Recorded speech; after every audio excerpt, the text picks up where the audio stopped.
Good evening and welcome to the Radical SR8 Championship. The final round of the season takes us to the historic configuration of Monza. We have little time to run down on the championship standings. as John Hodgson has a 12-point lead over Luke Maxwell in the race for that. This is the starting grid for race number 1. Hodgson is on pole ahead of Luke Maxwell. Then it's Stefan Millis and Mena de Graaf on road 2. Jamie Bird and Ben Underdown are next on row 3, followed by Damien G and Paul Crabb. Evan Bremer and Mike Bousson running at the top 10. Paul LeMay, Michael LeMay, Gert-Jan Polman, and Nick Marshall round out the grid. Let's bring in Jim before the race gets underway and gets his thoughts on the action and the title decider. Jim, how are you? Well, I sound like a frog. I spent 2 weeks at Disney World with my family, and apparently I caught one of those young children's cold. But other than that, I'm doing great. So, let's see. Here we go. All right. Yeah, we could touch on the points after this first race or during the first race. We got a little time. I just wanted to make sure we were live here for the gridding. Well, Hudson is on pole. Just waiting on Damien G to make his way onto the grid. Well, Hudson's got 1 championship point already from this round by getting pole position, but can Luke Maxwell overcome that and come away with race 1 win? 50 minutes ahead, and the lights are about to illuminate. 1, 2, 3, 4, and 5. Lights are on. Lights are off. It's go at Monza for the first time tonight. A good getaway from Hudson as Maxwell slots in behind before they get to the first banking of this configuration of Monza. And Hudson is able to pull away. Then behind him is Maxwell. Then it's Stefan Millis in 3rd position. And it's Mena de Graaf in 4th place. We've got 3 wide further back as Ivan Bremer and Mike Bousson continue to swap places. But so far, so clean from the grid as they come down the first back straight of this circuit. Yeah, this is I love this layout. This layout is so much fun, and everybody always, when watching these races, they think that the oval is going to be the problem. It's not. The problem comes in when they get back on the straightaway, because the straightaway is half as wide now because it's split down the middle, and it's been causing grief in every race that I've called here, which has been several in the past few months. Drag race all the way down the newer start-finish straight as Maxwell takes the lead for the time being, but Hudson's able to have his nose in front. Watch out for Stefan Millis. Also watch out for Mena de Graaf, who's coming through the field there. They missed that first chicane as they power through the Curva Grande, and it'll be the De La Roche chicane, which, believe it or not, will be the first braking zone of the course. This is absolutely fantastic. These guys are 3 wide, 2 or 3 deep. This is great. Well, just to correct myself there, they actually go through the chicane and through Lesmo 1, which I can imagine they'll have braked now for that. And off goes Stefan Millis. Or he ran wide, I should say, but he has been able to continue. So it's Hudson and leads. It's Mena de Graaf, the highest of the AMs, in 2nd place. It's Maxwell 3rd, with Jamie Bird in 4th place. And it's Mike Bousson, Paul LeMay, and Paul Crabb next behind. Yeah, this is well. They're starting to spread out a little bit now and get single file. That first lap they were running 2 and 3 wide. That was awesome. That's the best I've seen anybody do a first lap here. That was fantastic. Somebody just went really wide there. I think that was Paul Crabb. No, it was Luke Maxwell. Luke Maxwell ran wide on the exit. Someone's without their front end either. That would be Ivan Bremer. Has he been caught up in any first lap shenanigans? It feels like he has done. I don't see anything that says he was caught up in an accident. I'll see if I can find it while we're watching here. Hudson over the line in the lead, albeit only by a 10th or so from Mena de Graaf, who's absolutely flying in this. And Hudson will know that Maxwell is further down the order. Now the field are so close to each other. Watch out for Jamie Bird and Mike Bousson, who are within range to attack once they exit the first banking in this course. They can see over the top of the bridge. In case you're wondering why that bridge is there at Monza, well, that's because of the oval of which the drivers used to race with. I think the last time they raced around the bankings was in 1971. And now they're just remaining tucked behind. None of them deciding to really go for it. It's a bit of a game of chess at this point as Bird goes through on Mena de Graaf on the inside. Can he get through on Hudson at the same time? It feels like Bird is already ahead before they exit the second banking. But it's 3 abreast, and watch out for Mike Bousson. Can he take 3 in one go by the time they get past the Rettifilio? There's no chicane for this one, nor there is for the De La Roche yet. So it's a drag race all the way to Lesmo 1. Mena de Graaf, holy cow. What a run. up from 4th to the lead. Buson up from 10th to 2nd. Mate that first as he's gone through on Mena de Graaf before the Curva Grande. And Matt Hudson's got his hands full with Jamie Bird, who's to his left. Oh, this is fantastic stuff right here. Buson ahead of de Graaf, and now Bird on the inside. Oh, Jamie. Of the AM driver. Yeah, very nearly dropped it there, did Jamie Bird, but collected it all up. Matt Hudson, he's waiting for his opportunity to find his way through on de Graaf. But he's not taking too many risks at this point. He knows that Luke Maxwell's out of the race, Jim. Oh, my goodness. Wow. It looks like Damien G has been in the wars, and off goes Mena de Graaf at Ascari. Brake too late, and paid the price for it. Let's take a look and see what happened to Luke here. He was already off the circuit. Yeah. He's had, if I can find. There he goes. Well, he's had contact with someone. He's had contact with someone as Luke. Here we go. Look, this is over at the Curva Grande, and it's Damien G who he came together with. Yeah, he ended up in the wall on the far side. Wow. Yeah, that's tough. Golly. Yeah, McCutcheon at this point's just got to make sure that he doesn't do anything stupid in this race, and that'll give him a huge boost now. Bird going through on Buson around turn 1. Hudson remaining behind Buson until they exit the banking. It's almost like he's bumping him forward to go through on Jamie Bird. Actually, it's almost like the two red line drivers are working together. They are teammates after all, are Buson and Hudson. Bird is part of the Racing 86 squad. He's the only driver representing that particular team, and through it goes Buson and Hudson into 1st and 2nd places respectively. I don't want to be doing that too many times here because the lightest of contacts can result in disastrous consequences. So it's vital at this stage they just keep it clean. Yeah, you're going to see that bump right there. I think they just went over it. But it's so far so good here. These guys have so much skill. We've talked about that all season. These guys are just, they're some of the best radical drivers in the country, in the world, That's not easy to do what they just did right there.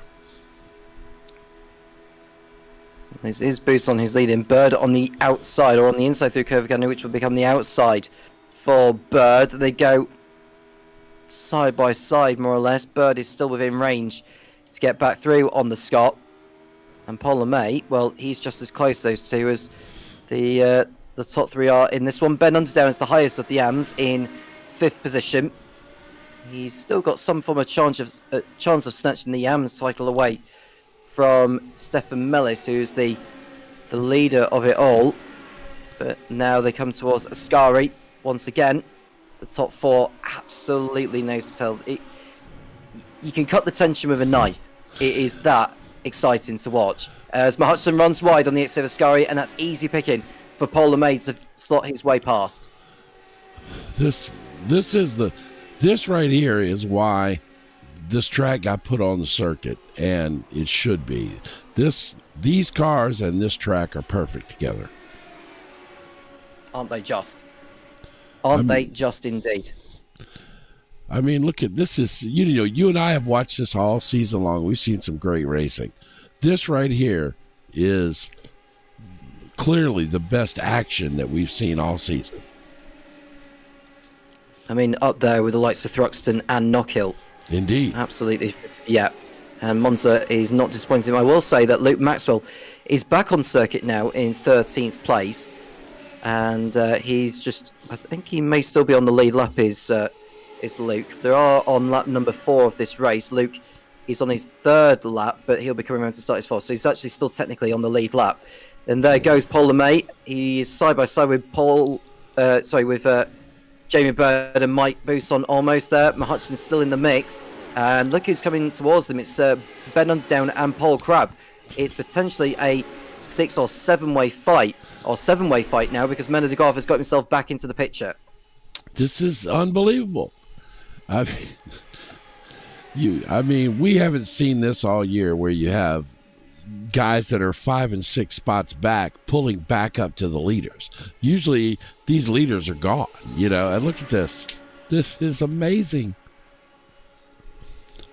And Matt Hodgson is in the lead, but he's the one that could well be the sitting duck because he's at the head of this the head of this particular pack.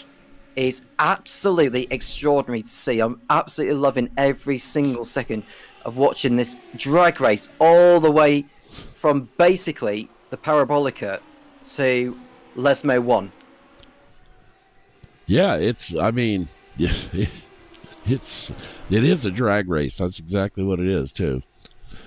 He does have his teammate behind him to kind of shield him a little bit if Busan is going to do that for him.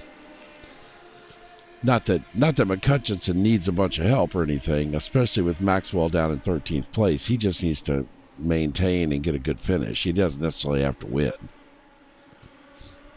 Well, Hodgson on course for 20 championship points plus the 1 for pole, which will see him extend his lead over Luke Maxwell.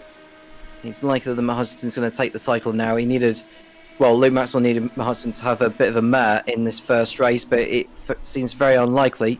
But you never know with the nature of this historic version of Monza. We've just got 2 laps to go once Hodgson heads over the line. It is around about 2.5 minutes each lap. So by the time the 15-minute mark has eclipsed, the 6th lap will be the last for these, as lap 5 has been gone. So real quick, well, let's stay right here for a second, just in case. This is crucial for the championship, but Busan will be aware of Hodgson's situation in regards to it. Busan is in the battle for 3rd place in the Drivers' Championship as well, with the likes of Jamie Bird, who is also in the fray for that, and a couple of others, which we'll go on to in a moment. Nick Marshall in the pits. He's been in some form of trouble, which could aid. That's what I was going to click to, but I didn't want to jump away from this lead battle just yet. But I think we'll be all right. Let's go look at it real quick and see what happened to him. This is at Lesmo 1. Has he gone a little too deep here? And behind him was Even Bremer. He just drops it on the exit of Lesmo 1. Well, that's a horrible camera angle. Let's see if I can get a little better angle on that than that. Well, Hodgson's still leading the way whilst we're watching on there. That's Michael LeMay, who ran wide on the exit of Lesmo 2. And behind him was Stephanos. And we've got changes for position as Ben Underdown has gone down the order a little bit. He is now running in 7th position behind Paul Crabb. Nick Marshall looking at again. Yeah, it's just got a little bit greedy on the throttle as he went through Lesmo 1. But back to the leaders. Hodgson's still there. It's a Busan trying to protect him. But now it's Jamie Bird who's got into 2nd place there. No, the shield has already gone for John Hodgson. Now he's got to use his defensive tactics to fend off the competition effectively that's behind. And he's looking good for the points, but he does not need to win this race, does Hodgson? He just needs to outscore Luke Maxwell, and it will maximise his chances for the championship. The top 5 get reversed for the second race, and at the moment that driver being Mena de Graaf. But I suppose on this particular circuit, Jim, it doesn't really matter where you start. Oh, Jamie got twitchy right there. No, I don't think it matters at all where you start here. Short of getting caught up in somebody's mess, I don't think it matters at all. Clearly, we've seen that Busan came from the back of the pack and has been running up front the whole race. So are they going to get the white flag here? Or are they going to get one more? No, the white flag will have been shown, although it's not shown the white flag there. No. Which I'm a little bit surprised. I mean, I'm still of the opinion they will get to 15 minutes before they finish this lap. So we'll just have to assume for now that it will be the last lap. And Hodgson, well, he's looking good for the win, but he needs to watch his toes for Busan, Bird, LeMay, de Graaf, Crabb, and Underdown, 6 abreast coming out of turn 1. Oh, collision! No. That was bound to happen at some point. Jamie Bird caught up in that. And it's race over for Paul Crabb and for what looked like... Oh, my goodness. Well, I tell you what that's fixing to do is it's fixing to elevate Luke Maxwell up several spots in the points for this race. Yeah, that was carnage But it's not even done yet. It's not done yet because Buson and Paul LeMay, now believe it or not, Paul LeMay has not won a race yet this season, has a chance to snatch one away from John Hudson and Mike Buson. I would love to see that. No offense to anybody, but, Paul has been out with an injury most of the year. He joins us in chat every week. He cheers the guys on. He provides us with information. I would love to see him come back for this final race and get a victory somewhere here tonight. That would be fantastic. So I want to go back and look at the carnage, but I can't. No, we need to stay with the leaders because Buson, Hudson, and LeMay are so close. This is the last lap of the race. We'll get confirmation very, very shortly. But Buson is very, very close. He's already won once this season. Has the Brit. Can he go for another one? He took victory in Zolder, I believe. And he might have picked up another one further down the line. Another racer, but I'm sure he's just won this season. There goes Paul LeMay around the outside of John Hudson into a scary corner. And job done for Paul LeMay. But is he going to be close enough to snatch it away from Mike Buson? My answer to that, if it is going to be the last lap, it's a no. The 15 minutes has eclipsed. And we are waiting for Mike Buson to come round to finish this lap. We believe it's going to be the last one. But it's been a brilliant, brilliant race for Mike Buson from 10th on the grid to get up into the race lead. Mike Buson heads over the line to take the race one victory ahead of John Hudson, who takes a giant step towards being crowned champion again in the Radical SR8 Championship by finishing in second place. And it's Paul LeMay with a brilliant drive to third place. He was literally side by side over the line to the nearest thousandth of a second, but Hudson had beaten him to it. Ben Underdown fourth, and the winner of the AMS had a Gert-Jan Polman and Stefan Millis who round out the podium in that respective class. Michael LeMay is seventh. Jamie Bird with a heavily damaged car getting home in 8th place. Even Bremer 9th. And we should expect to see Nick Marshall and Luke Maxwell head over the line in 10th and 11th. Hey, I want to see is this the carnage spot right here? I believe it is. Yeah, there it is. Yeah, that was Paul Krug going into Menor de Graaf first, and then it just dragged Jamie Bird with it. And the field behind, I think Ben Underdown did very well to avoid all that, as well as the likes of Michael LeMay, Stefan Millis, and Gert-Jan Polman. No, was it Paul Crabb or Paul hit Minnow, right? Yeah. Okay. Let's look at it one more time because we're gonna cut away and it's gonna. Nope, we're gone. Okay.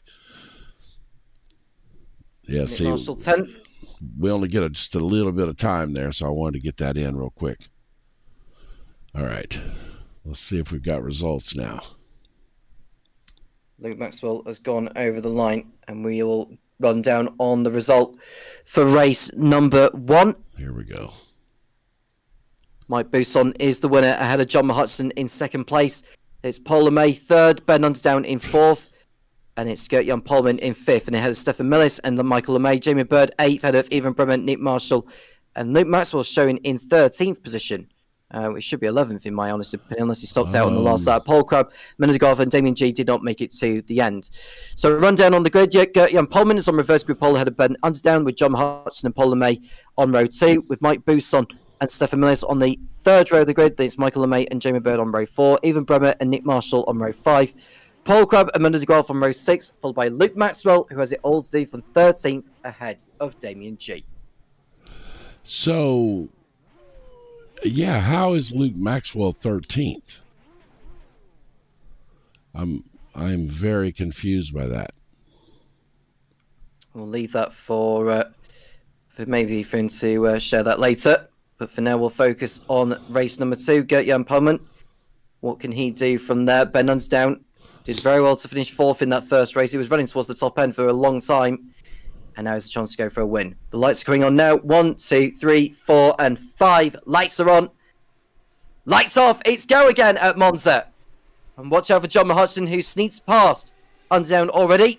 And he's going to go through on Polman before they even get to turn number 1, which is no surprise.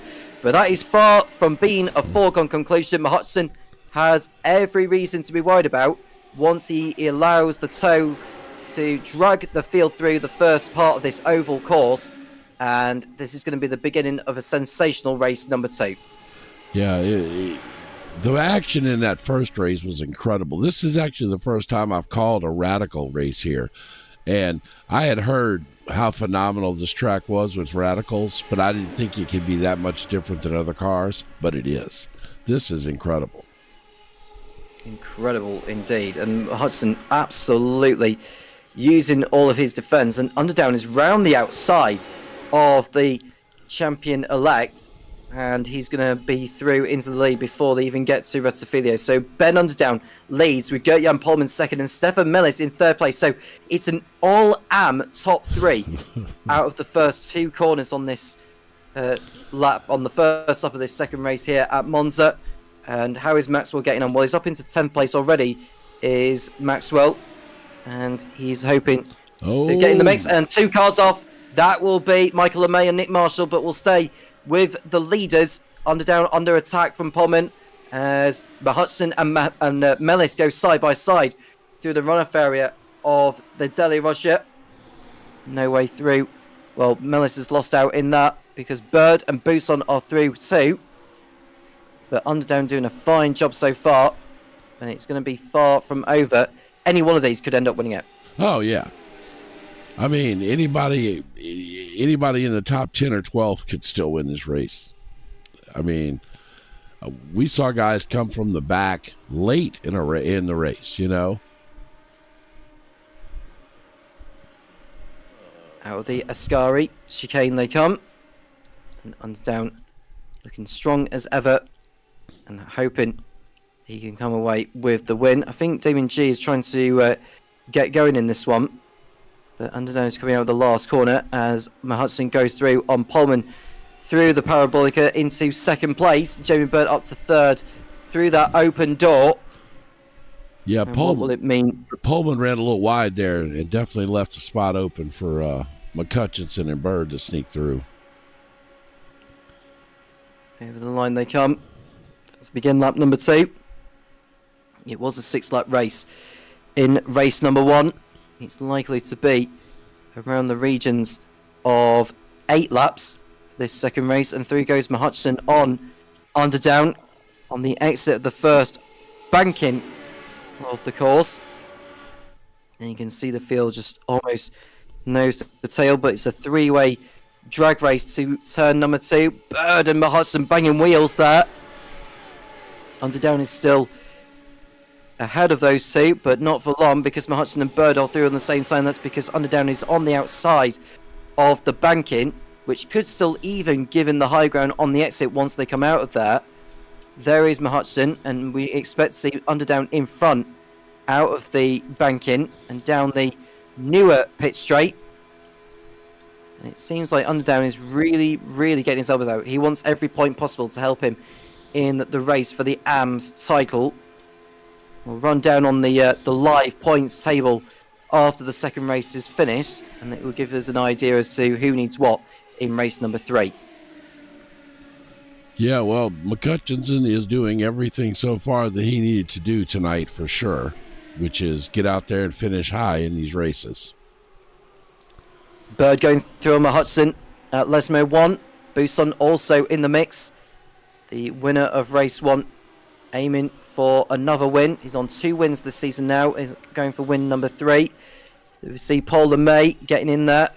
It's absolutely unbelievable what we are seeing. That you can see the top 11 absolutely nose to tail. You just can't take your eyes off this. I mean, I don't think we'd be seeing this in the real life world because of the dangers of running on the historic configuration with cars of this speed, with the amount of horsepower and downforce involved.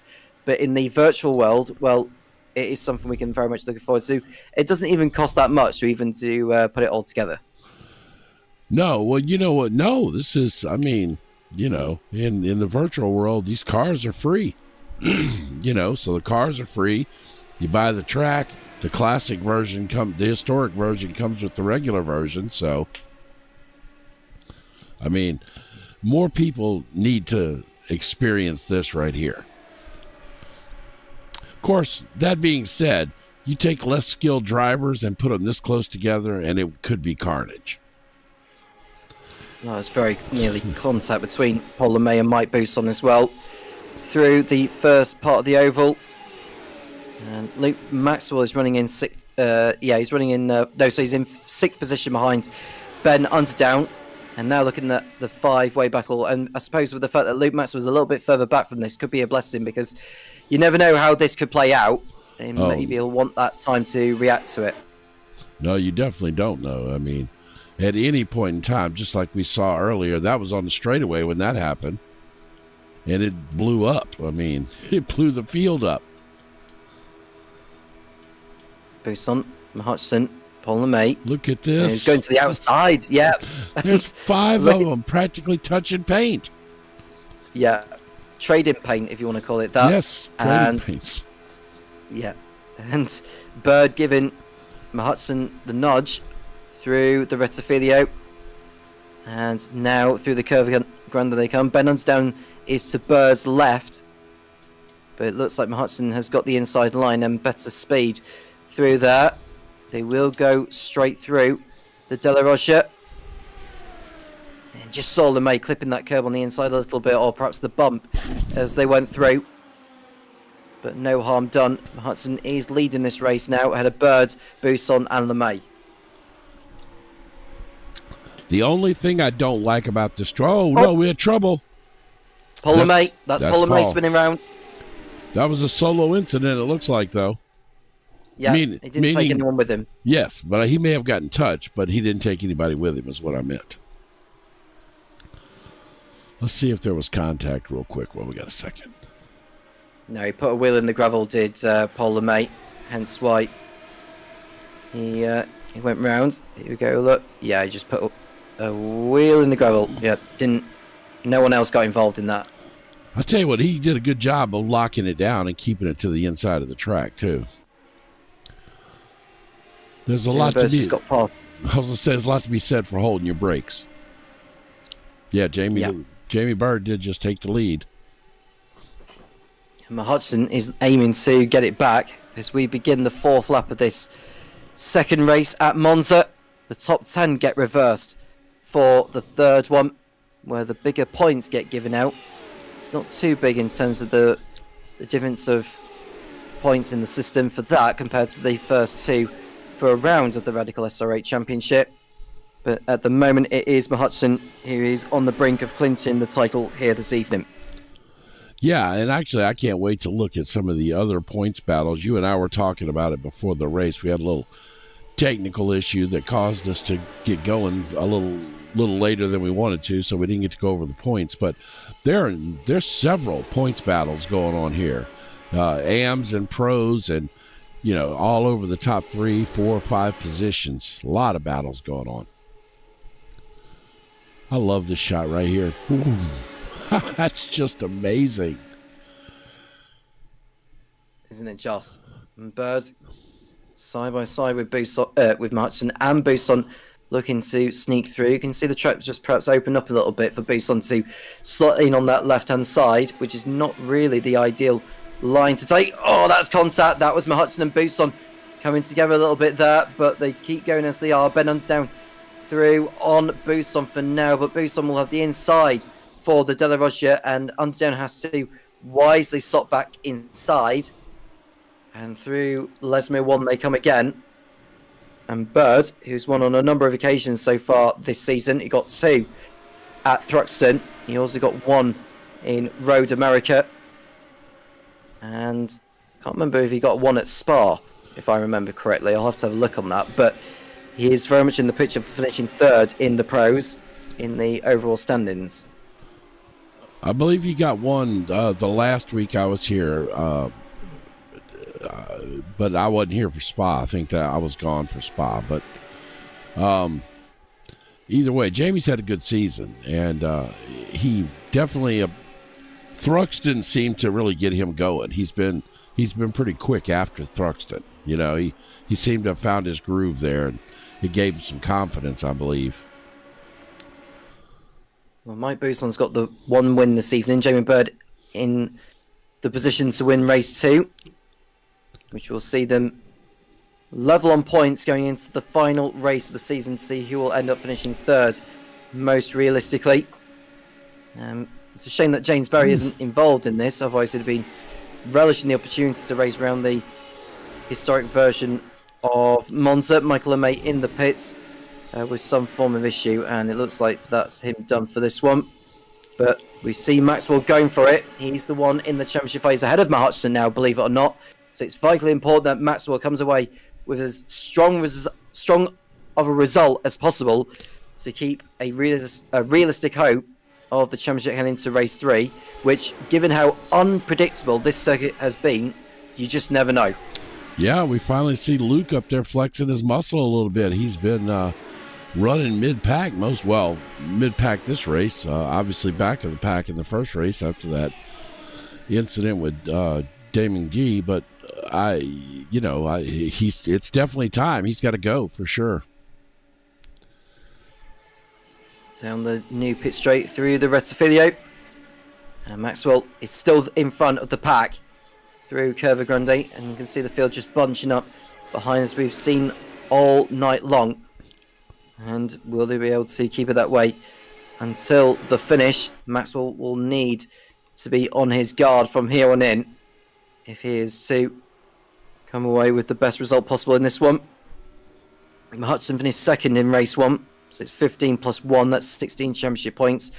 Maxwell, we believe, was classified in 13th, which would only give him 4 championship points. We've got a couple of drivers dropping down the order in the field. I think even Bremer might have been one of them. He was. And Bird's dropped down as well. Yeah, let's go. I'm going to look at that real quick. Yeah, the front end's gone on Bremer's car. Is that contact with Paul Crabb? I think it... Oh, there was a further incident. It was Bird. Oh, look at this. Oh my gosh. That was Bremer that was upside down, huh? Yeah, it was, and Bird will have taken significant damage from that. Oh, my word. Let's take a look at that one more time from another angle real quick. That damages their chances of finishing third in the standings, both Evan Bremer and Jamie Bird. No, this is a bad angle, but something happened before that, though. Because there was a car already losing its front end before the wreck ever occurred. Yeah, I think it was Paul Crabb that Evan Bremer came together to begin with, and a further incident had occurred involving Jamie Bird and one of the AM drivers. I couldn't quite see who that was, but either way, it's resulted in both of them being, dropping down the order. Bremer out of the race, Bird able to keep going. He wants every single point he can get from this, but it's not going to be the points that he'd been after. But now it's Maxwell, Hutchinson, and Buisson nose to tail. Behind them, 3 teammates. Teammates running 1, 2, 3. Where's Hutchinson going to pull out here? Well, he's not going to pull out this time around, as he gives Maxwell a little bit of a nudge. There goes Hutchinson down on the inside before they get to Curva Grande. Nicely done. And it seems to have calmed down a little bit now at the front end since the likes of Bird and Bremer ended up in the walls. But it's far from over in terms of this battle for the win here. Hutchinson and Maxwell. Yeah, I think these two have decided that they're going to try to stretch their legs a little bit, maybe with Mike, and try not to have any more of that pack racing. We've got 2 more laps to go after this one. Speaking of that, let's go back here real quick. He's got at least 10 victories this season. Yeah, at least 10. I think that's. Yeah, I can't quite remember whether he got an 11th one at Spa last week. Well, he got 51 points at Spa, so I'd imagine he got at least 1 victory that time around. But as far as the AMS is concerned, Ben Undersdown is on course for another AM victory to close in more on Gert-Jan Polman and Stefan Millis. We'll have a rundown on the points as I've only mentioned after race 2. But really nice battle brewing between the top end of the field in both the classes. Yeah, this has been absolutely amazing racing. That first race was insane. That was so good.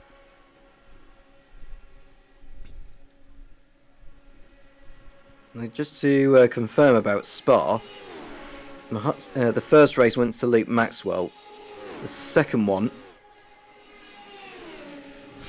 went to Eben Bremer. They are literally riding the wall up there. Yeah, well, there's Hudson, there's Maxwell. Buson's still there. Is he going to come away with 2 wins from 2? We'll see soon enough. Are we going to possibly get an AM driver snatching victory overall? I can say that John Hudson did win race 3 at Spa, so that puts him on 11 wins for the season.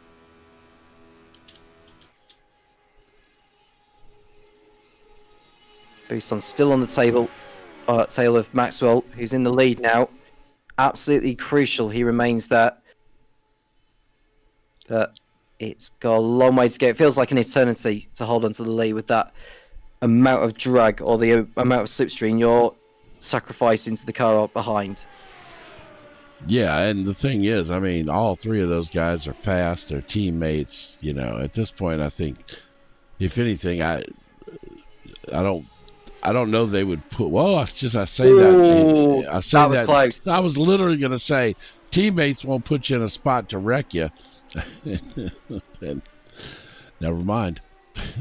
Yeah, that was very close. That could have ended in tears. That could have been Team Redline doing a. That could have been Team Redline doing a Red Bull. Yes, right. It definitely could have been the end of Luke Maxwell's championship hopes right there. Well, he's got a chance of coming back from Buson. They will have one more lap after this. It's going to be a mad dash to the finish. The driver who will be on reverse grid pole as it stands will be Paul LeMay, who's in 10th. And it's Jamie Bird who will miss out, and he's got his work cut out, but he has got a damaged vehicle as Bird, so he'll have to rely on someone dropping out on the final lap to get back into 10th place and being at the head of the field again. Last lap then, Jim. I tell you what, I'm looking here. Are we gonna? We might get one more still.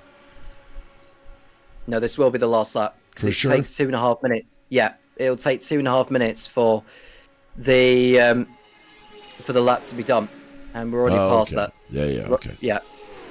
So this will be the last lap for these. Is Buson going to hold on for victory, or is Luke Maxwell going to take it away? To keep his slim hopes of the championship alive here. Well, he's got to watch for John Hudson and Ben Underdown as well. Hudson pulls out. Maxwell needs to decide where he's going to go here. He gets in front of Hudson before Hudson got within a car's length. Maxwell goes to the inside of Buson through into the lead for now. But will he be in the lead by the time they come towards Lesmo 1, the next breaking point of the circuit? It's 2x2 out of the banking and down the newer pit straight for these. And it does look like Luke Maxwell could be on for victory here. Very important, but it's Buson who's at the head of this. Absolutely, it's difficult to decide. I really have no prediction here because anything can happen. It's really going to depend so much on. Well, McCutcheonson's not going to stay behind Luke. He's going to go with Buson because that's his only chance to pass Luke. Maxwell got a little out of shape by running onto the grass out of Delarage. Yeah, and Buson nearly dropping it on the exit of Lesmo 1. He needs to watch Hudson. Collision between Hudson and Buson. Wow, that was so close to giving us an incredibly tight championship race. Yeah. Is Underdown going to take second place away from Hudson? Will Hudson may even decide to slow down, let Underdown through so that he can let Buson back through? He won't want to do that because of the situation with the championship. But Luke Maxwell is on course to take a much-needed victory at Monza. He's got a big enough cushion over Hudson to the flag here, so he should take it easy. But now it's going to be Luke Maxwell, who I believe will be on 6 victories this season going into race number 3. Luke Maxwell takes race number 2 at Monza. A super drive from the back of the field to flag. ahead of John Hudson. Ben Underdown on the podium and winner again in the AM class. Mike Booth on 4th with Mena de Graaf in 5th place out of Stefan Millis, Paul Krupp, Gert-Jan Polman, and it'll be Paul LeMay and Nick Marshall on reverse grid pole, unless Jamie Bird can do something about that. I don't think it will do because he's way too far back. So it's Nick Marshall who'll be on reverse grid pole.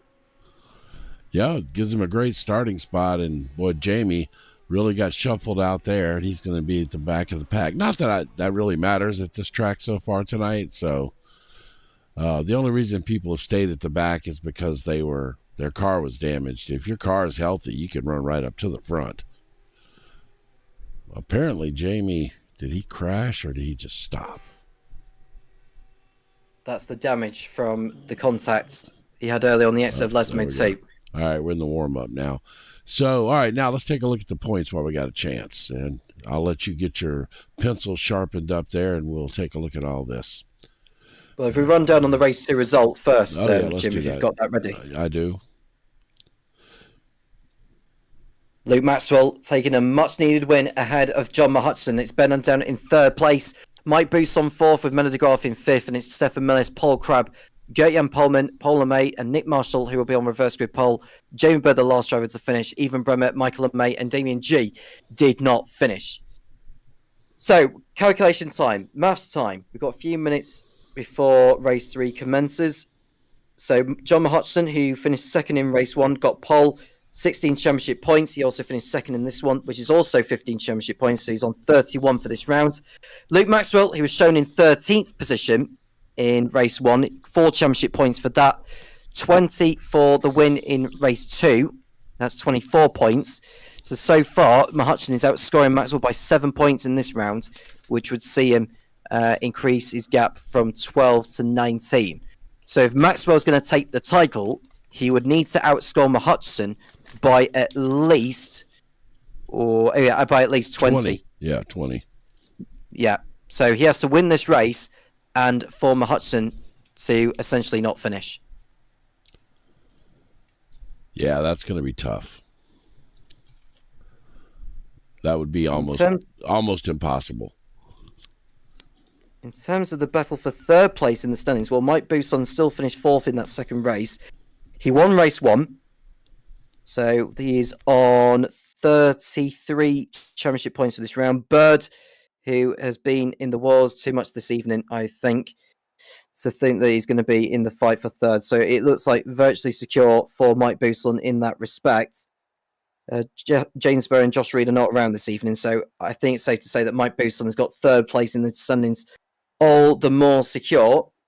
Ben Underdown in race, he won both classes, but if we can just check, Jim, where he ended up in race 1 in terms of position outright. Because he, I know he was 3rd. Yeah, I know he was 3rd in race 2, which would have given him 14 championship points. In race 1, he got 13, so he's got 27 championship points, which would take his total up from where is he in the points battle? Well, I'm looking through here. He is on 181. Is Ben Underdown, so 27 on top of that is 208. We know that Millis, Polman, and de Graaf have scored points themselves. So Millis at the moment, if we look at his results from both races 1 and 2. So this is race 1. So that's race 1. So he's finished 6th place. So that's 11 championship points that he got from that first race. Did Stefan Millis. Polman got 12. So Polman would have narrowed the gap down a little bit by 1 point. In race 2, Millis finished 6th again, 11 championship points. Polman finished in 8th. So the gap between Millis and Polman is bigger than what it was at the beginning of the night. It was 8, now it's 9. But with Underdown's score, it's going to make for a really intriguing finale here. Millis gets in 22 championship points, Polman 21. So it's 230 for Millis, Polman 221. De Graaf, where did De Graaf end up in races 1 and 2, Jim? I'll go back and check for you. Ben Underdown popped into the YouTube chat and typed fourth. I don't know if that's where he's predicting that he's going to finish. That was in relation to the race 1 result that he got. Okay. Yes. So Menno de Graaf in race 1 ended up in 12th position, which is only 5 championship points he had picked up from that. Which is crazy because he led that race and was right up front with the leaders for half of that race, and then something happened and he fell back. Yeah, it's because he got involved in that last lap collision with Paul Crabb and Jamie Bird. Right. Yeah. That was. I wish we could go to replays to see that again. That was an incredible wreck. So second race for him. Menno de Graaf finished in 5th, so that's 12 championship points. So 12 plus 5 is 17. So that puts Menno de Graaf on a total. So good to see Ben said it wasn't his prediction. I didn't know. You were just typing fourth. I thought you might have been making a prediction there. All right, 213 points. We are gridding up here. 213 points Menno de Graaf is on. We'll come to the points a little bit later. Time to run down on the grid for race number 3. Nick Marshall is on pole ahead of Paul Lemay. It's Gert-Jan Polman and Paul Crabb alongside. Stefan Millis and Menno de Graaf on the 3rd row of the grid with Mike Bousson and Ben Underdown on row 4. John Hudson and Luke Maxwell, the 2 championship protagonists, on the 5th row. Jamie Bird and Evan Bremer are next, and running up the grid will be Michael Lemay and Damien G. So I do have to say, as an American, country bumpkin is a term that we use, especially in the South, in the United States. I find it quite funny that Ben Underdown calls himself Country Bumpkin. He's on Country Bumpkin Racing. I find that humorous. I don't know why. Just something I noticed. The lights are on. Lights off. It's go for the last time this season in the Radical SR8 Championship. A good start from Paul Lemay ahead of Nick Marshall. Watch out for Paul Crabb going through on Gert-Jan Polman and Nick Marshall through the banking of this. We'll watch out for the pros who are coming through in a moment, of the championship protagonists, I should say. But so far, so good. No first lap mayhem so far from the field, considering a lot of the drivers are out of position. But I think we may have lost a driver or two from the field. I think Damien G's not started again. That was the case in race number 2. But you could just see Paul Crabb pushing Paul Lemay forward. And it's going to be nip and tuck coming out of the second banking here, Jim. Indeed it is. Yeah, this is... that was quite a start there. Good and clean though. It's been clean all night, really. I mean, all these starts, we haven't had any incidents so far. Oh my goodness! I'm gonna stop saying things like that. Well, Paul Crabb touched the wall on the exit of the second banking, which could have had disastrous consequences for the field behind. Could have been a wild accident. But the 13 cars still circulating round, and looking like we're going to be in for a blockbuster race 3. If we can get the timing tower up as well, Jim, that would be great. Nick Marshall runs wide through the Curva Grande, and we are coming towards the Del Roger for the first time. And Gert-Jan Polman gets his nose in front briefly before he has to run out on the curb, and Paul Lemay was able to get back through. And so far, Mike Bousson up in 4th place from towards... Oh, that's a collision! Multi-car pile-up on the exit of Lesmo 1! I saw McCutcheon look like he made it through. He did, but Luke Maxwell didn't. Did not. Nope, he did not. Wow, let's go back. John Mahutson is the Radical SR8 champion this season. Luke Maxwell goes no further in this final race of the campaign. Let's see what happened here.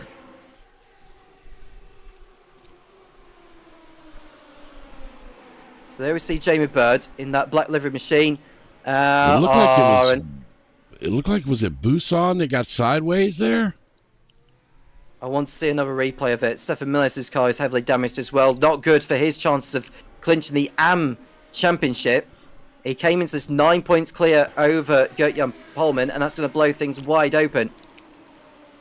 Is that Ben Underdown to his left? Whoever that red car... Yeah, it's Mike Bousson. Yes, you're right. It is Mike Bousson that spun round, collected multiple cars. All right, that's a bad angle. These cameras at this track, that's what I was going to say earlier. The cameras at this track are horrible. They're the worst in iRacing. That's the only bad thing about this whole track. There's a concertina. I think it might be Mena de Graaf and Mike Bousson coming together. And yeah, you could just see Michael and May getting caught up in that. Jamie Bird as well. Nick Marshall also involved. He's carrying on his way though, is Nick Marshall. But Stefan Mellis's race is over as well. So that blows things wide open in the race for the AMS Championship. Gert-Jan Polman essentially needs to finish this race to take the AMS title here. Mellis is still on track though, right? Oh no, he's in the pits right now. Well, Polman's running in 3rd place right now. Yep. That would give him 19 championship points, more than enough for him to be crowned champion this evening.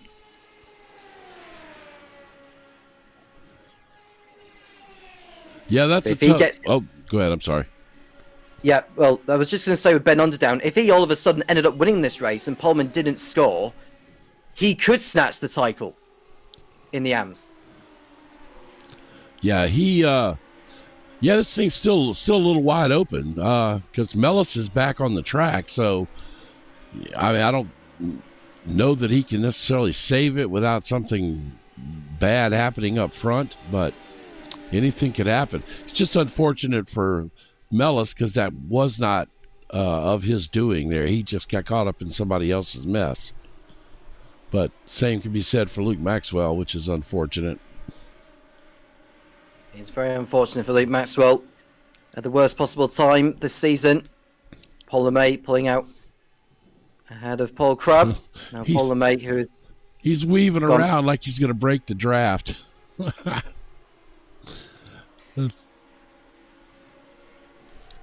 I'll tell you, we both paused at the same time. I think it's a delay tonight, but it's good to see Paul back out there this season and leading a lap right now. You know, running up front. That's great to see. It is, and Paul LeMay looking ever so strong. John Hudson with a new fast stop of the race. Jamie Bird in the pits with damage. That'll be from the contacts earlier. Yeah.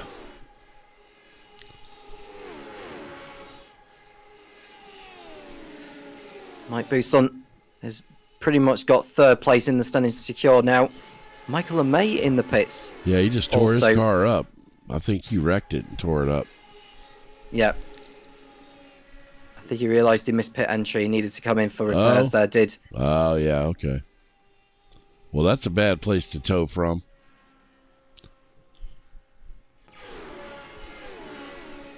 Out of the second banking they come. Paul LeMay, Paul Crabb, and Gert-Jan Polman. With Stefan Millis down the order in 11th place, which would give him... How many points would that give him? That'd give him 11 championship points. Gert-Jan Polman is only on course for 19. Which means Stefan Millis would still take the title by 1 point in the AMS. Yeah, that's so Polman's got to get by Paul Crabb. He's trying. Oh, I got nervous there. I jumped the gun on that one. There's still time for a new winner this season. Paul LeMay has not won a race. Paul Crabb has not won a race. And Gert-Jan Polman has not won a race outright. Ivan Bremer is the highest in the field to have done. Well, we've never had an amateur win a race since I've been around this series. So that would be quite entertaining. It looks like Luke Maxwell is still continuing on. He's ahead of Stefan Millis now, who's down a position. And, well, that's little consolation for Luke in what's been a rather up and down evening for him. John Hudson, who's running in 6th position, can afford to just take it very, very easy from here on in. He knows that Paul LeMay, he'll want to end his season on a high. He has been away for a number of races as Paul LeMay. And now he's back and he's got a chance of actually picking up a win, which would be a very, very wonderful way to end what's been a rather rocky season for him. But Paul Crabbe is going through on the inside into the first banking. Now we're on lap number 4. It'll be a 10-lap race for this third one. But so far, it's been not clean, but it's been respectable from the front end of the field here. Yeah, and we got the top 5 running within a quarter of a second of each other. Look at this. That's just so good. It's worrying when you see drivers go side by side like that. It's just like the lightest of contact can result in a huge, huge pile-up. Over the bump and down the newer pit straight. Oh, you could just see Even Bremer right on the gearbox of Paul LeMay, who's having to pull out and go defensive here. He'll have to take the inside. That's the inside you want to be at for the Curva Grande.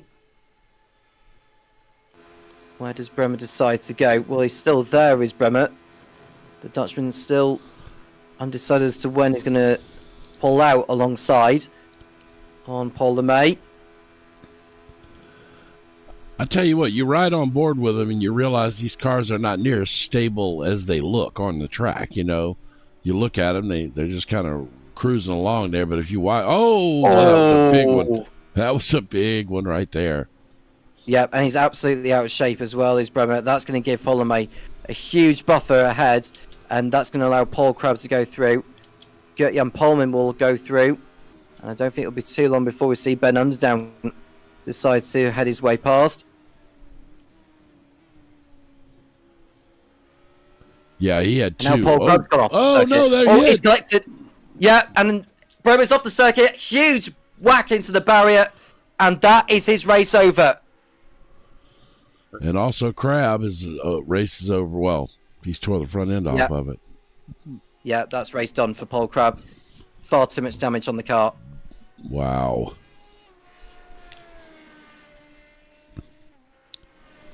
And that promotes Ben Underdown up into second place. It does. Overall. Come on, country bumpkin. I mean, that 2-second lead that Paul LeMay's got now is like 10 seconds on any other circuit. Oh, I think it's the opposite. I think 2 seconds is like a half a second because these two are going to run him down so fast. Watch. If they stay hooked up nose to tail like that, they're going to run him down before they get to the checker flag. Before they get to the start-finish line. Well, there goes Hudson through on Ben Underdown. What a way for John Hudson to put the icing on a very nice cake. It's been a remarkable season for the Scotsman. Through on Underdown he goes. And all the shenanigans involving Paul Crabbe and Even Bremer has promoted Luke Maxwell and Stefan Mellis up a position. Mellis is still in 11th place actually because Paul Crabbe's got out in front of Luke Maxwell. Look at Ben Underdown still robbing the rear of John Hudson coming out of the second banking. Just don't know how this is going to play out. Look at his rear wing. Like you say, Jim, that lead that Paul LeMay had has gone down in a flash. Yeah, and they didn't even excuse me, they didn't even run side by. I mean, they didn't run nose to tail the whole time. They ran side by side for a quarter of that lap. Through the De La Rocha they come. And Hudson is now on the rear of LeMay. Not far away from the championship.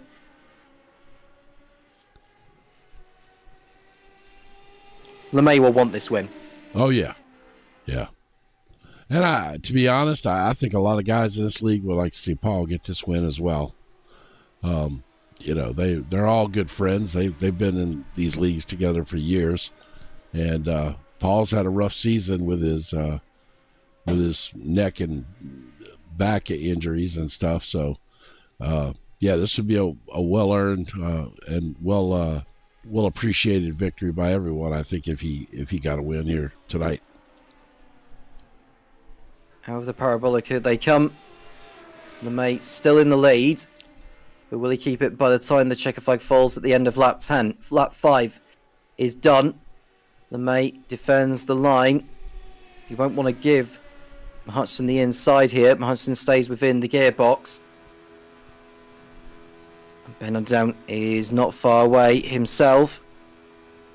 And Ben Undown has won both AM races this evening. He's on course to make it a hat-trick, but it'll be too little too late in regards to him taking the title. As it stands, it will be Stefan Millis being crowned champion in that.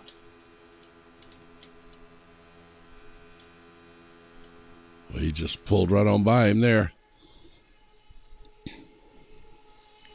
And what about Ben Undown? Does he go through? Well, Hudson's through into the lead for the time being. Has LeMay got anything left to respond to that? We'll see soon enough. May get a helping hand from Ben Undown out of the banking to keep himself in touch with Hudson going over the bump. And there you can see the top three on your picture flashing past around the Temple of Speed. Yeah, absolutely impressive. The action is kind of separated out a little bit here because of a couple of incidents, but man, what a night of action we've had. And a fitting way for this championship to end. Paul and May thinking about with John Hudson. They pull out of the toe, and he was not quite alongside. It's the thing about going for it. And we are seeing big gaps being pulled out here. Jamie Bird is on the rear of Nick Marshall, actually. He's aiming to get by, actually, now, and he's done so. So Jamie Bird is in front of Nick Marshall for 7th place.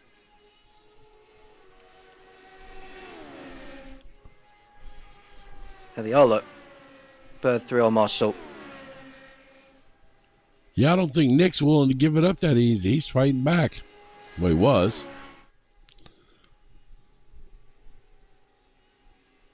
Through they come once more. Neither one of these guys have had the best night for themselves, for sure. Nick Marshall has done better than expected, I think, in this third race. He's kept out of the carnage, and 8th could well be the best result he's achieved all season. Really? Yeah. That's, I don't know, that's surprising. I guess I had it in my head that he had a better result than that at some point in time. 4 laps remaining. It's Hudson who leads the way. Paul and May doing very well to stay in touch. In regards to the battle for 3rd place in the standings, Mike Bousson is about to clinch that. Because Jamie Bird is not outscoring him in this to take the honours in that.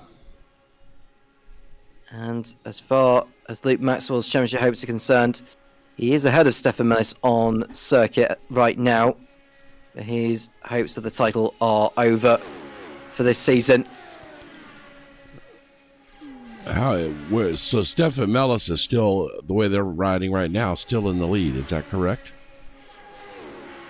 He's still in the lead in the AMS, but we'll see what Ben Underdown can do. I don't know if he realises that if he ends up winning this race outright, he could possibly snatch it from Millis and Pullman, but with Pullman up that high anyway, it's impossible for Underdown to take the championship. But he's going through. He's through on LeMay, and he's going to go through on Hudson into the lead. Goes Ben Underdown. Right on cue.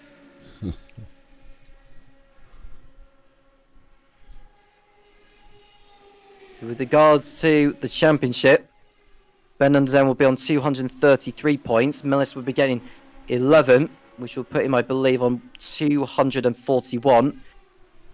Pullman, who is running in 4th position, which would give him 18 championship points, he'd end up 2 points behind Stefan Millis in the final reckoning.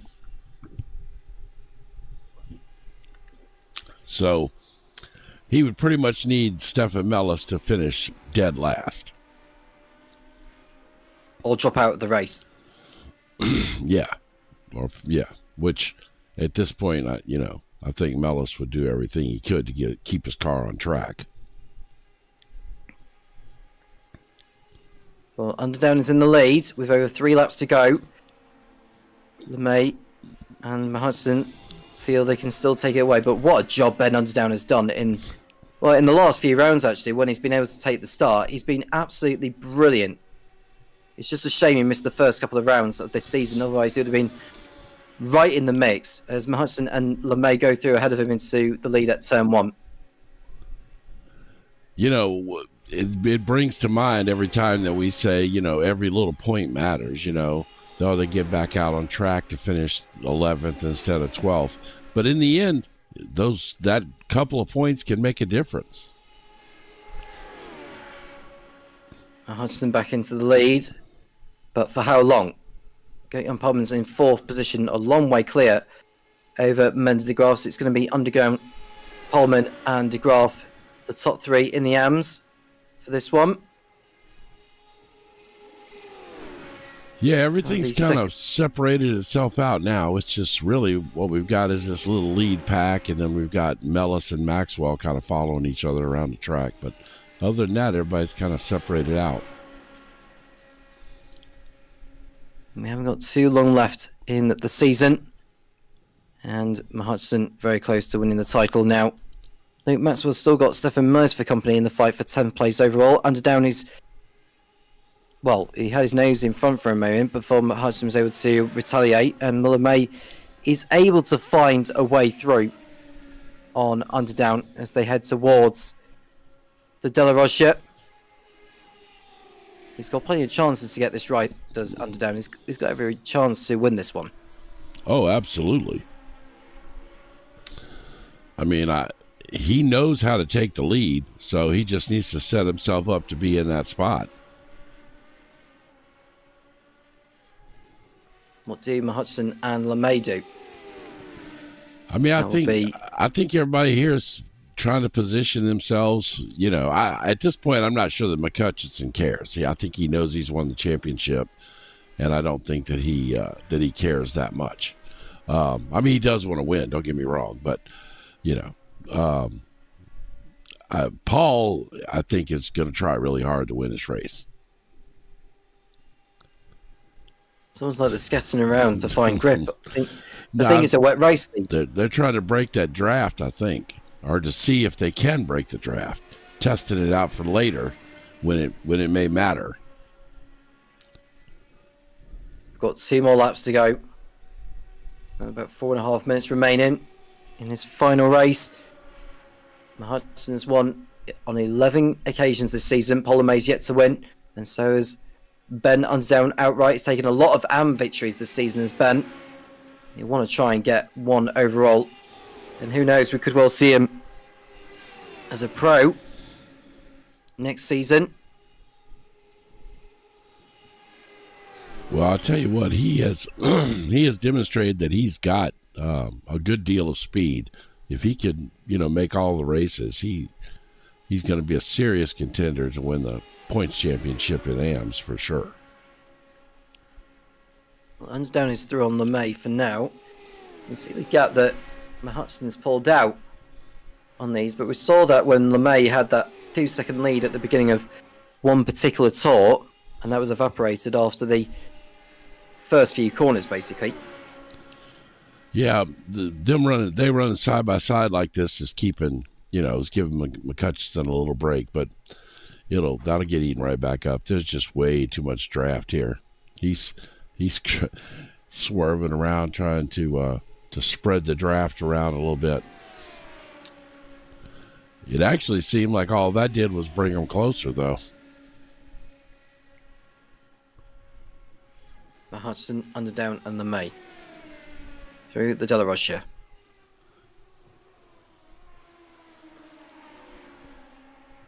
Through Lesmo won it again. LeMay not able to find a way through on Underdown. It is going to come down to the last lap because Hudson may be in the lead, but that's the kind of outcome that Underdown and LeMay would want anyway. Yes.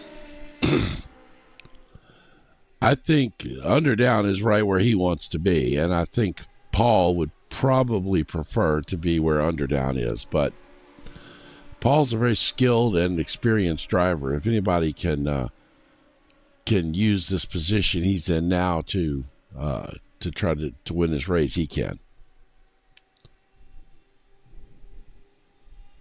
Going on Pullman in 4th position.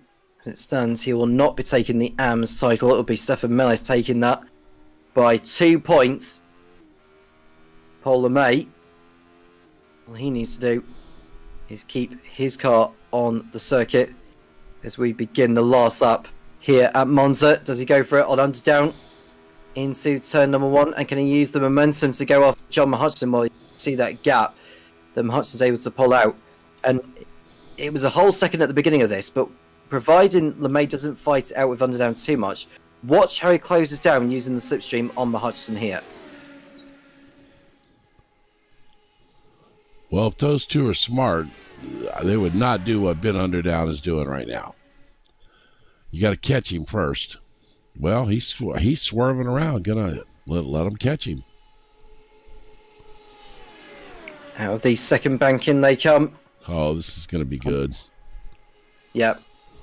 Hudson will need to be aware of this because they're going to be in line to attack. They're within 3/10 of Hudson. And it's a matter of time before they go side by side together once they exit this bump.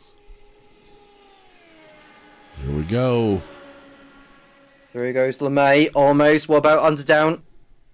Still tucked up behind the Scot. LeMay is in front. And Underdown's put it alongside, almost on the grass is Underdown as they go 3 abreast through here. Oh, they're going to leave each other room. LeMay almost boxed in. I think Hudson holds on.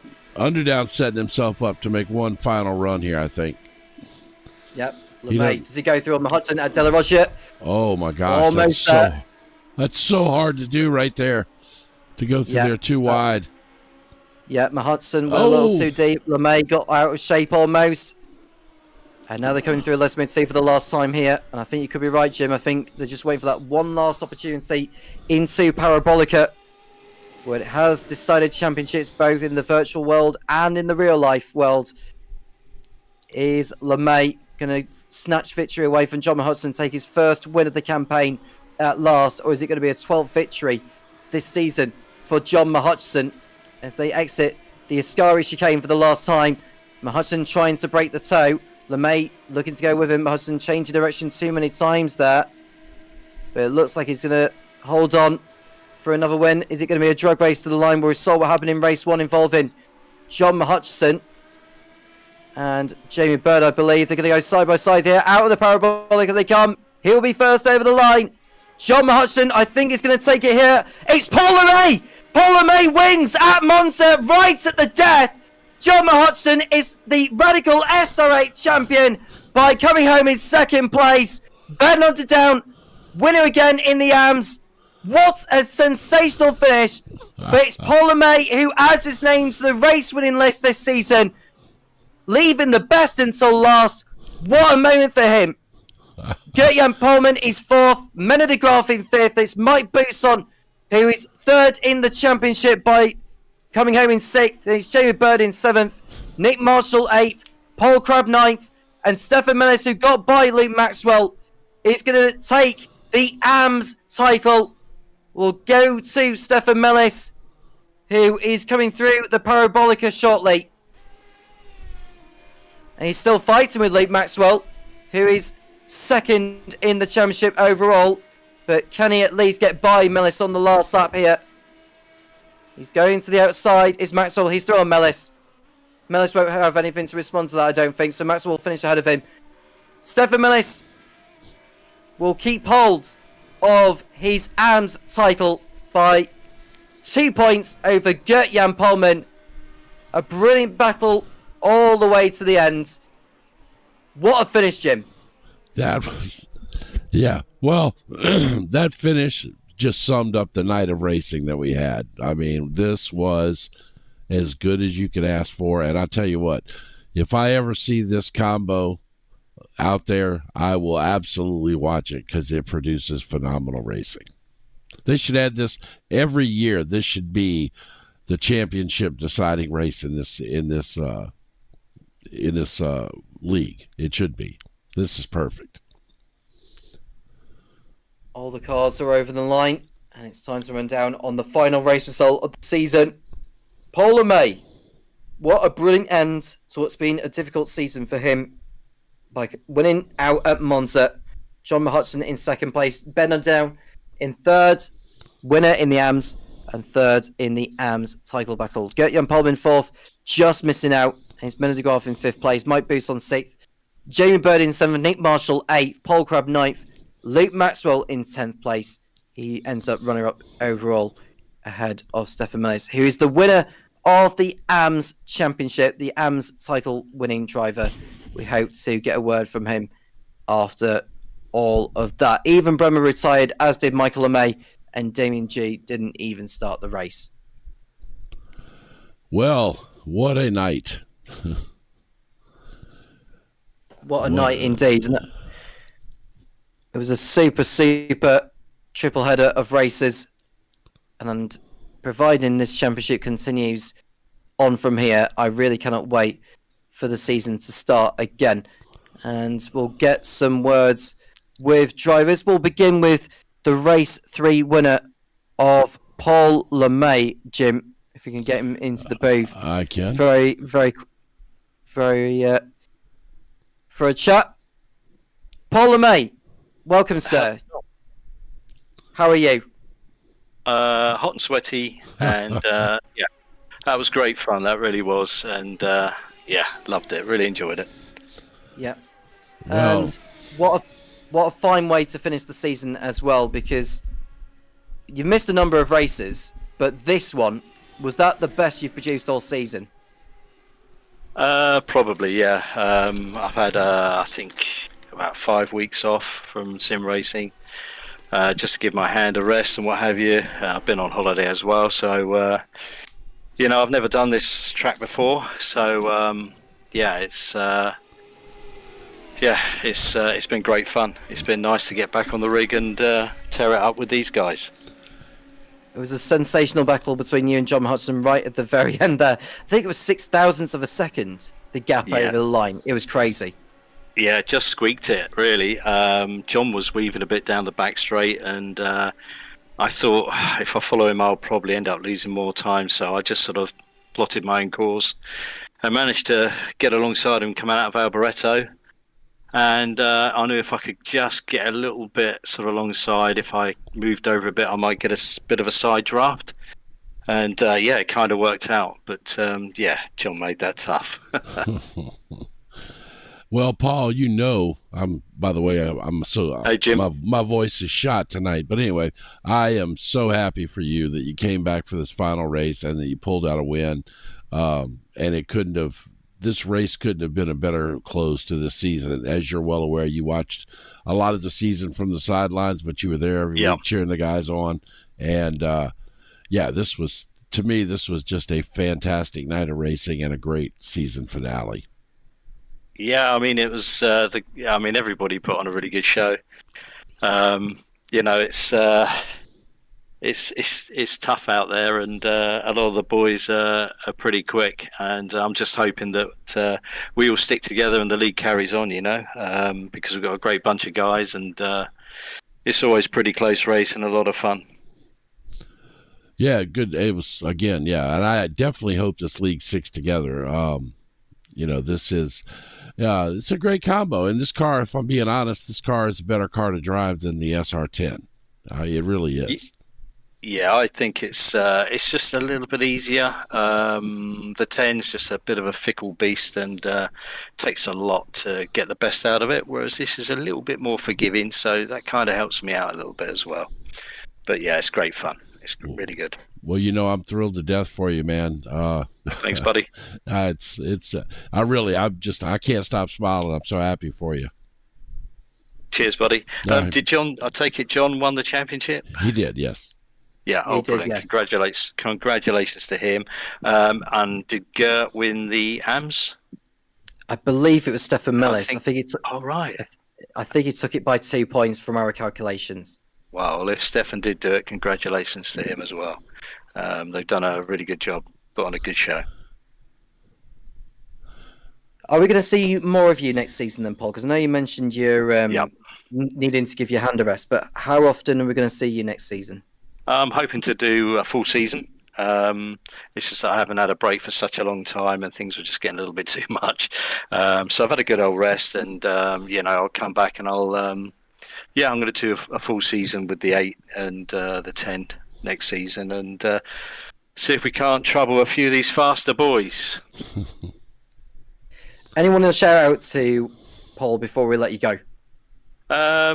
John, really, and Luke. I think they were first and second, and I think shout out to Stefan and Gert. And congratulations to those guys for I think they're first and second in the championship. So really good job to them, and thanks to you guys as well for the broadcast. Thank you very much, Paul, and well done on taking victory at last this season, and we hope to see you again next season. All right, guys, take care. Hope you feel better soon, Jim. Oh, thanks. No problem. Just my voice is worn out from holiday. That's all. Okay, take care, guys. Speak soon. That was Paul LeMay taking race 3 victory in a lovely way to end his campaign. Let's bring the man who's won all 3 AM races this evening, Ben Underdown, who missed the first couple of rounds of the season. A brilliant surge to give Stefan Mercer and Gert-Jan Polman a little bit of a fright all the way to the end. Ben, welcome. And as we've rightly mentioned, a hat-trick of AM victories this season, but a little bit too late in the grand scheme of things. Yeah, I needed to push my bedtime back earlier in the season, didn't I? Let's take the positives from it, though. It's been a consistent ride for you since you came in round 3. And how have you rated the championship from your perspective, and maybe the championship as a whole for the whole field? I think it's brilliant. There is such a range of people, and you never. I'm not with the pros, and had some good fun in every race, and yeah, it's been really good. Really glad I had a go at it. Just wish I'd done 3 races for more Mondays, really. That drag race between you and Paul LeMay and John Hudson, I thought you were going to snatch it for a moment. I genuinely thought you were going to just snatch it and become the first AM driver this season, all season, to come away with a win. I was thinking John and Luke were pretty close. I saw Mike drop out fairly early, or fairly way back, and there was quite a gap between me and John, and then Paul had pulled away because something happened. I can't remember what. And then I thought there's no John Luke situation. I didn't think I had a chance of winning the AM, so I thought I just want to lead for sort of half a lap if I can. And then I thought I'll just step back and leave them to it then, because I didn't want to be the one to cause a problem. And yeah, I've really enjoyed watching you all the way. What about next season for you, Ben? Are you aiming for a full campaign? I'm not sure yet. I'm usually in bed by 10, which is why I only did 2 races. So Mike, I'm sure, will give me some grief and tell me I need to stay up later. And we shall see. I don't know when it starts. Is it a week off, or is it a 2-week break? Or I'll have a look. I'll keep an eye out. Well, John will come out with the details shortly afterwards in terms of what the plans are when it's going to kickstart again. Anyone to shout? Yeah, it's been a brilliant season, but anyone you want to shout out to before I let you go? Was it Stefan that won the AMs? It was, yeah. And Mino and everyone else has had a good go at it. John, Luke, well done to them. Yeah, it's brilliant. Really enjoyed it. And yourselves for broadcasting. No problem. Thank you very much, Ben. Jim, you're going to say something. No, I was just no, I'm good. I was just sitting here listening and contemplating. Oh, Jim. Yes. By the way, Lebanon. I wasn't defending against John, I promise. No, that was look. I wanted to see you win, because I don't know that an amateur has ever won a race in this league. So there was a spot there. I wanted to see you win this race, because that would have been, history making, so to speak. And you certainly had the pace to do it, and it looked like you were setting it up there on that final lap to make a run at him. I thought you were. I was just getting pulled along. I was in the right place, luckily. That's it. Well, that's the beauty of this track, I mean, so, but a good job this season, and you definitely. Well, what I actually was going to say earlier was when you heard me, like I catch your breath, like I was going to talk, was you can sleep when you're dead. So stay up a little later and race. There's plenty of time for sleeping later. Do a full season, okay. There you go. There you go. All right. Congratulations again, Ben. Cheers, guys. Thanks very much. Thank you very much, Ben. Yes. And we'll see you next season. Yeah. You want to bring Stefan in? Yeah, let's bring in the man who to our Cairns has wrapped up the AMS title. Stefan, in the grand scheme of things here at Monza, but enough was enough. You crowned champion again. Not again. The first time, the very first time. Yes. Yeah, it's the very, very first time. So I'm very glad, and I was very lucky, to be honest.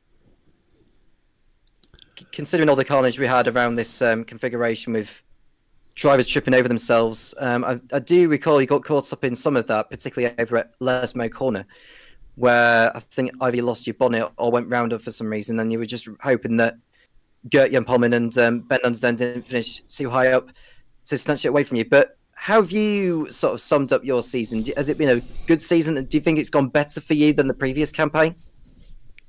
Yeah, definitely. I think I became a little bit better compared to the last season. But it was very close. So it was a very nice battle with Geert-Jan and also Menno. So yeah, I had much fun. And also Michael and May. So Stefan, I do want to say something, because Stefan and I we've been talking for a while now. About I don't know, 6 months or a year ago, we were actually talking about working with James to put a league together, and so we've been communicating for a while. And I've watched you through several seasons of this. You absolutely have improved as a driver. You've gotten faster, and you are getting better results. And I'm sure you watch the coverage through and you've messaged me here and there. And my opinion is exactly what I say on air, which is, you got fast and you got to where you were in the lead, and at different times, and you stumbled a little bit here and there and made some mistakes driving in your mirror and stuff like that, which is all part of the learning process. But you definitely got much quicker over the last season or two, and your racecraft has gotten better. And I just want to congratulate you on hanging in there and finishing out the season, and you managed to pull that championship out. Congratulations. Thank you very much. Thank you very much. I need to learn more, and I need to be more patient also. Well, that's all part of the process. That's what this is all about. That's exactly how this works. So, but you're going to have plenty of time to learn that now, because won't they move you up since you won the amateurs? Not. I want to stay in the M's actually, but. Well, congratulations again, buddy. Though seriously, I'm really glad to see you hold it together and pull it off. It's been fantastic, and I'm happy to see you for you. Thank you very much. Thank you very much. Stefan, thank you very much for your time, and we'll see you next season. And once again, congratulations on winning the AMS title. Thank you, and thank you guys also for the broadcasting. No problem. Thank you very much, Stefan. Okay, bye-bye. All Time right. for one last driver. We'll bring in the man who has won it all. With 11 victories en route to the title, John. Congratulations Hi, boys. again. How are you? Brilliant. Loved that tonight. Must have been a good broadcast to watch. Man, look, it was great. This is so much fun. You need to put this as the season finale for this league every single season. You Can had, do that, Jim. Can do that. I mean, you can't get any better than that. We had 8, 9, 10 cars running in packs. It was phenomenal. Do you know what I was thinking at the third race when we were all going round the first bend? I said, if the guys at the front crash, they take out the whole field, and then there's no broadcast for 25 minutes. That's what I was thinking. I was like, please don't. It all worked out good. It was great. No, it was a super route. I'm glad that it was chosen as well, John, because it has provided that drag race, almost constant drag race, involving like the top 10 drivers throughout most of it. It was sensational to watch. Would you put this down as like the top circuit out of the 10 you've chosen this season, along with maybe Knockhill? Yes, I'm going to throw that in for your sake, and Thruxton. For pure entertainment value, this has got to be the best, and it gives everyone a chance to win as well here. You know, there Ben's up, Paul just back from 4 weeks off, came in and won the last race. Thorn on my side. But I want everyone to have a chance to win. Not everyone will, but to have that chance. And these circuits, these short races, reverse grids, gives everyone that chance. And so the more people that join, the more chance they've got to win. What about next season then, John? What's the situation with the Radical SR8 Championship? Where are we with it?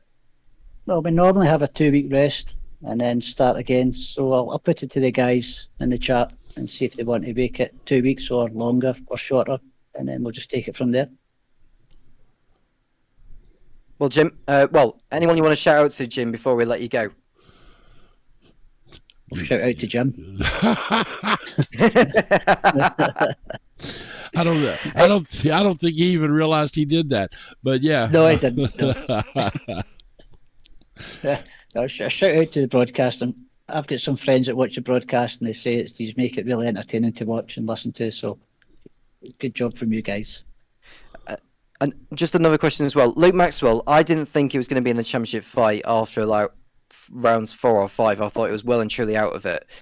But hats off to him for keeping it alive all the way through to the last round. I know it hasn't been the best round for him tonight, but at least he was able to just make it more of a challenge for you. Because I thought before the penultimate round of the season at Spa, or maybe before the round before that at Road America, I thought it was done and dusted. Yeah, it was looking like it was between me and James Barry, but James pulled out, and then Luke made a great comeback. Got 3 or 4 races in a row and had great results, and made it tight towards the end. But the ARM League was even better. I mean, there's 2 points between first and second, and there's only 13 points between first and fourth. So shout out to those guys for getting the points consistently. I'd like to shout out to all the guys in the league, you know, for turning up every week during summer holidays and stuff like that, and putting the time in and the effort to keep this league going. So thanks to them as well. John, thank you very much for the time to speak to us, and thank you so much for putting this league all together and for the season we have had. And fingers crossed, next season isn't too far away. Thanks, guys. Thanks a lot. Thank you very much, John. Well, Jim, 10 rounds, 30 races. The man who we've just spoken to has won 11 of them on course, on the route to the title again. But next season isn't far away. No, and I tell you what, this has been a good competitive season. Great finale. I mean, just phenomenal finale. I'm not even going to go on anymore about that. But, yeah, I mean, that was super exciting. I mean, everybody, you know, John is super fast, and it's going to take some guys, you know, putting out a Herculean effort to beat him. But overall, it's a great season. We've seen drivers develop, and I think we're on track if you know, everybody just keeps showing up and get a few more guys along the way. This is a great league. Who would you say has been the surprise of the season for you? Well, Stefan, to be honest, he's one of them. I mean, we've seen him make his fair share of stumbles and mistakes along the way, but he managed to keep it together in the end, and he did end up winning that championship, and that's a big step forward for him. He was not contending for a championship before this season, so that's a huge step up from him. And you know, I don't know. certainly can't say anybody like Luke or John. You know, I mean, those are all guys you expect to be there. I would have to say Stefan and man, I don't even know. Stefan's the one that comes to mind, so I'm going to go with that.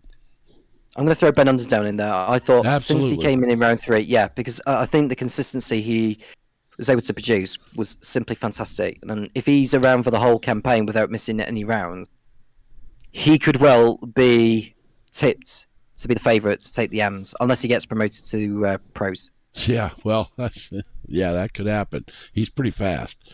I'm forgetting I'm horrible with names. Horse. What's his? It's Horsedown. Is Horse? What's his last name? Horsewood. He surprised me earlier in the year too. He was fast. He had some good runs, and he got that one win. He wasn't here a lot, but if he could show up a little more next season, I think he could be a strong contender in there as well.